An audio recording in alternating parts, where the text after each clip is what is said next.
Akala ng marami, red carpet lang ang Cannes. Pero may isang eksena si Pia Wurtzbach na hindi napansin ng karamihan. At baka iyon pa ang pinakaimportanteng ginawa niya doon. Sa gitna nga ng mga flash ng camera, couture gowns at Hollywood celebrities, tahimik ngunit intentional ang bawat galaw ni Pia Wurtzbach. At habang maraming influencers ang pumupunta roon para magpakitang gilas, si Pia parang may ibang gustong patunayan. Bakit parang mas confident, mas controlled, at mas global ang aura ni Pia ngayon compared sa mga previous years niya sa Cannes? At higit sa lahat, may napansin pa kayong malaking pagbabago sa paraan ng pagdadala niya sa kanyang sarili this time? Hindi na nga bago sa 2015 Miss Universe na si Pia Wurtzbach ang Cannes scene. Pero nitong recent appearance niya sa Amphar Gala Cannes 2026, marami ang nagsabing ibang level ang dating niya. Ito ay hindi lamang dahil sa gown, hindi lang rin dahil sa alahas na kanyang suot, kundi dahil sa presence. Sa event na ginanap sa isang iconic hotel sa France, isa si Pia sa mga celebrity guests sa prestigious Amphar Gala, isang fundraising event para sa HIV/AIDS research na dinadaluhan ng mga global stars, fashion icons at industry elites taon-taon. At dito naging interesting ang lahat, habang karamihan nakafocus sa pinakabonggang outfits at celebrity sightings. Si Pia, tahimik na nagbigay ng behind-the-scenes glimpse ng preparation niya bago ang gala. Hindi ito yung typical na look at me content. Mas refined, mas editorial, mas parang someone who already knows she belongs there.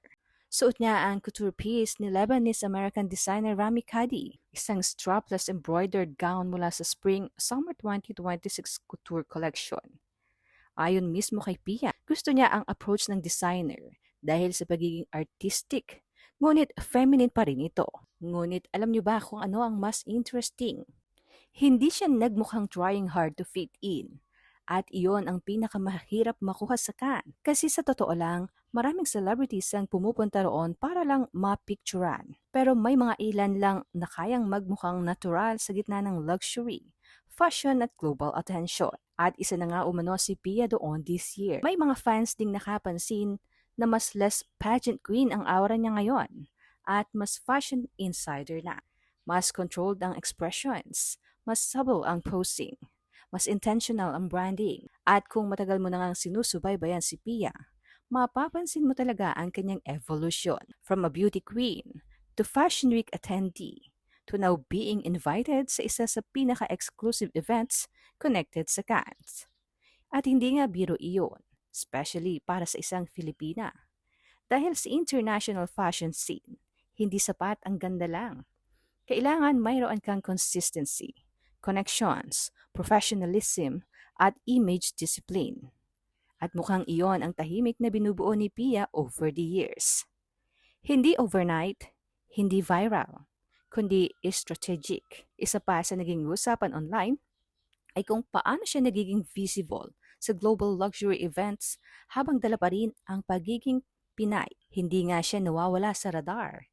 At kahit hindi siya ang pinakamalakas magsalita sa room, ay napapansin pa rin siya, which honestly says a lot. Siguro nga iyon ang totoong glow up na hindi nasusukat sa followers o headlines. Yung kaya mong pumasok sa isang international space nang hindi mo kailangang sumigaw para mapansin. At sa Cannes this year, parang iyon mismo ang ipinakita ni Pia Wurtzbach.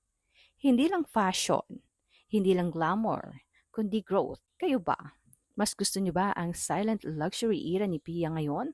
O namimiss niyo ang mas bold at pageant era energy niya dati?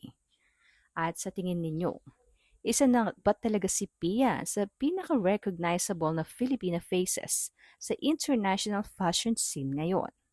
Let us know in the comment section.